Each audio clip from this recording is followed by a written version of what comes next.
السؤال رقم واحد: بصفة عامة تناول الأدوية كيزيد في زمن رد الفعل؟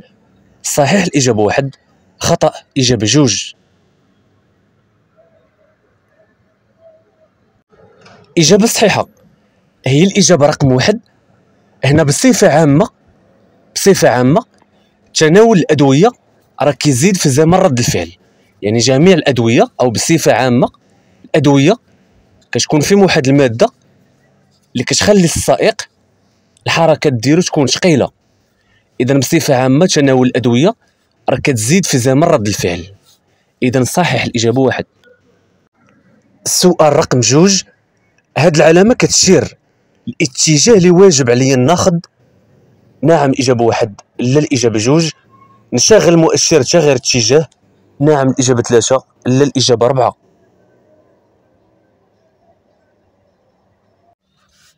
إجابة صحيحة هي الإجابة رقم واحد وثلاثة. هاد العلامة كتشير إلزامي نغير اتجاه اليمين، يعني اتجاه اللي واجب ناخذ، وكنشغل المؤشر، كنشعل السينيال بأنني غندور على اليمين. الجواب صحيح واحد وثلاثة. السؤال رقم ثلاثة: ما خاص الحمولة ديال السيارة تغطي الرؤية؟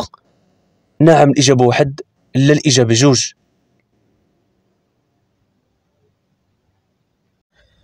إجابة صحيحة هي الإجابة رقم واحد.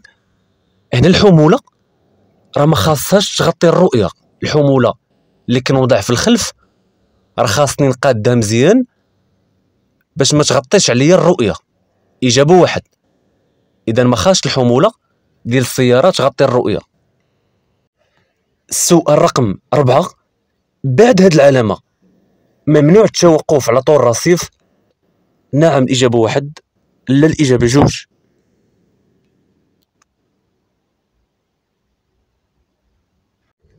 إجابة صحيحة هي الإجابة رقم واحد. هاد العلامة راه كتمنع التوقف بعدها. إذا بعد هاد العلامة واش ممنوع التوقف على طول الرصيف؟ كندير نعم، راه مورا العلامة غيكون ممنوع التوقف، حيت عندي العلامة كتمنع التوقف، أما الوقوف راه غيكون مسموح لمدة قصيرة. السؤال رقم خمسة: بعد ثبات الجنحة يمكن العون محرر المحضر يحجز على رخصة السياقة؟ نعم الإجابة واحد، لا الإجابة جوج. إجابة صحيحة هي الإجابة رقم واحد. أنا بعد ثبات الجنحة فاش كنرتكب شي جنحة راه يمكن العون المحرر المحضر يحجز على رخصة السياقة. يعني إلا ارتكبت أنا شي جنحة اللي كتعرض فيها التوقيف ديال رخصة السياقة راه غيحجز ليا على رخصة السياقة. إجابة واحد. السؤال رقم ستة: في هاد الحالة مسافة الوقوف كتنقص؟ الإجابة واحد، كتزيد؟ الإجابة جوج، كتبقى نفسها؟ إجابة ثلاثة.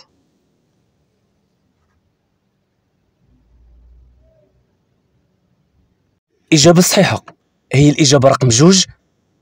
هنا مني كتكون الشتا راه المسافة ديال الوقوف كتزاد، المسافة ديال الوقوف راه كتزيد. إذا في هاد الحالة مسافة الوقوف كتزيد. الإجابة جوج. السؤال رقم سبعة: هاد العلامة الخطر كتعلم على خروج أطفال؟ إجابة واحد، ممر راجلين؟ إجابة جوج، مدرسة؟ الإجابة ثلاثة. إجابة صحيحة هي الإجابة رقم واحد. هاد العلامة كتشير خروج أطفال.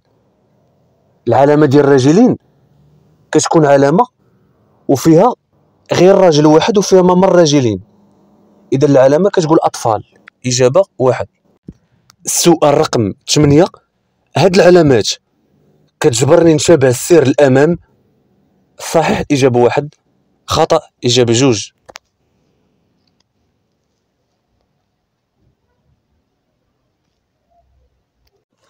إجابة صحيحة هي الإجابة رقم جوج.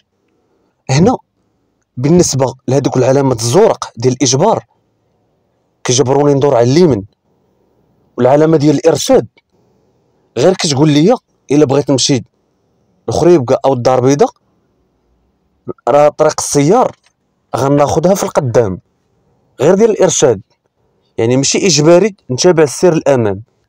اجابه جوج. السؤال رقم 9، غادي نتعرض للمنع من اجتياز رخصة السياقة الا كنت كنسوق بلا رخصة؟ نعم اجابة 1، لا الاجابة 2.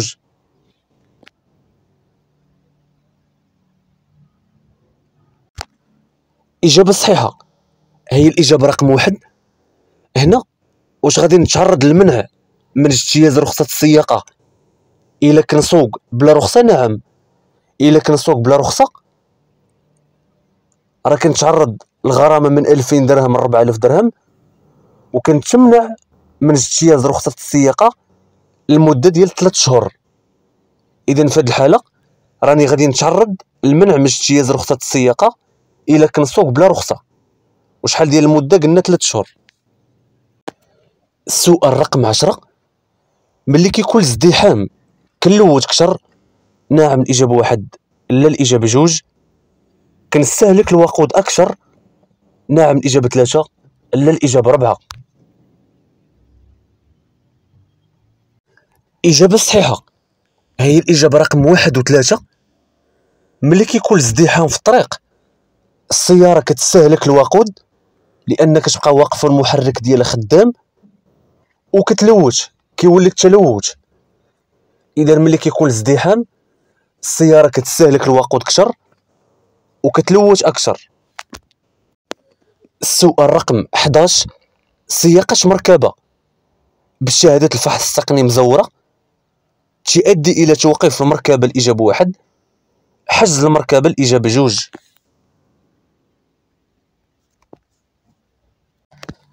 اجابة صحيحة هي الاجابة رقم 2. الا كنسوق بشهادة الفحص التقني مزورة راه فيها الحجز ديال المركبة. ملي كنزور شهادة الفحص التقني راه كيكون فيها المحجز، اما لما كنتوفرش عليها راه فيها غير التوقيف ديال المركبة، فيها غير التوقيف. اذا في هذه الحالة قال لي زورتها، اذا فيها الحجز ديال المركبة. الاجابة 2. السؤال رقم 12، الا كانت شي جهة في قوة الحصار ناقصة كتأثر على توازن المركبة عند القيام بالحصر؟ نعم الإجابة 1، لا الإجابة 2. إجابة صحيحة هي الإجابة رقم 1.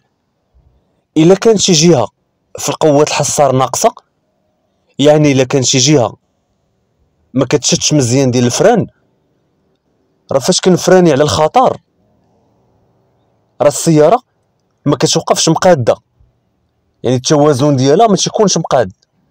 الجهة اللي ما كتشدش فيها الفران كتبقى تهرب ليها السيارة. إجابة 1، إلا كانت شي جهة في القوة الحصار ناقصة كتأثر على توازن المركبة عند القيام بالحصر. جواب 1. السؤال رقم 13، جهاز غاسل الزجاج لازم يكون دائما جاهز للاشتغال؟ نعم الإجابة 1، لا الإجابة 2. من الأحسن نعمر الخزان ديالو بسائل خاص؟ نعم الإجابة 3، لا الإجابة 4. إجابة صحيحة هي الإجابة رقم 1 و3.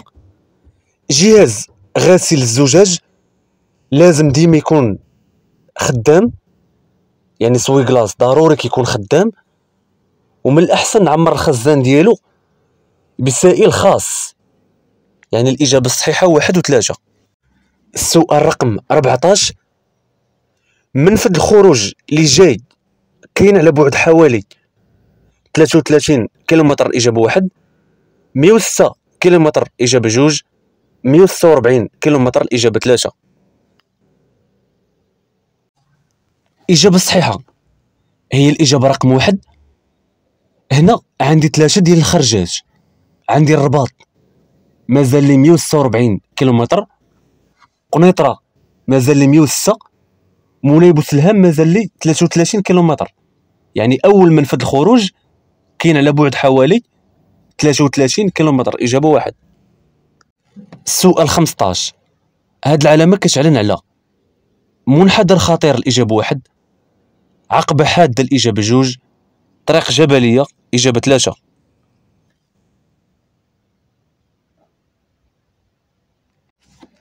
إجابة صحيحة هي الإجابة رقم 2. هاد العلامة راه ما كتقولش منحدر أو طريق جبلية، العلامة كتقول عقبة حادة، يعني شي عقبة خطيرة، إجابة 2. السؤال رقم 16، عندي حق نسوق بضوء التقابل الإجابة 1، بضوء الطريق إجابة 2، نشعل حتى ضوء الضبابة ديال القدام نعم الإجابة 3 لا الإجابة 4. الإجابة الصحيحة هي الإجابة رقم 1 و4. في هاد الحالة عندي حق نسوق بالضوء التقابل، لأن إلا شعل ضوء الطريق غنعمي سائق السيارة اللي قدامي في المراية. والسؤال الثاني، واش حتى ضوء الضبابة كنشعلهم ديال القدام كنديرو لا، كنشعلهم إلا في الثلج والشتا الضبابة. إذا في هاد الحالة غنشعل ضوء التقابل. الجواب صحيح 1-4. السؤال 17، باش نتجاوز هاد السيارة الطريق في الخلف ديالي خاوية بلا ما نستعمل مؤشر تغيير اتجاه، نعم الإجابة 1 لا الإجابة 2. إجابة صحيحة هي الإجابة رقم 2. هنا باش نتجاوز راه واخا تكون الطريق خاوية في القدام ولا في الخلف ضروري من السينيال. إذا باش نتجاوز الطريق في الخلف ديالي خاوية بلا ما نستعمل المؤشر كندير لا ضروري السينيال.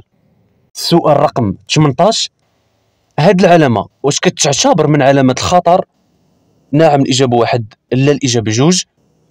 واش واجب عليا نقص من السرعة، نعم الإجابة 3 لا الإجابة 4.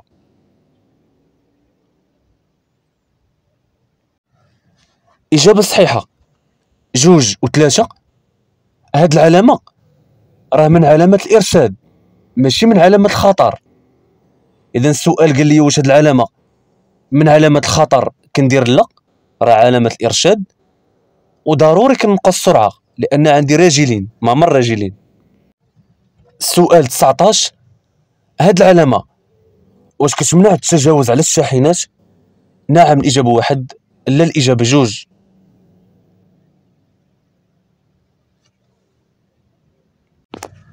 إجابة صحيحة هي الإجابة رقم 2.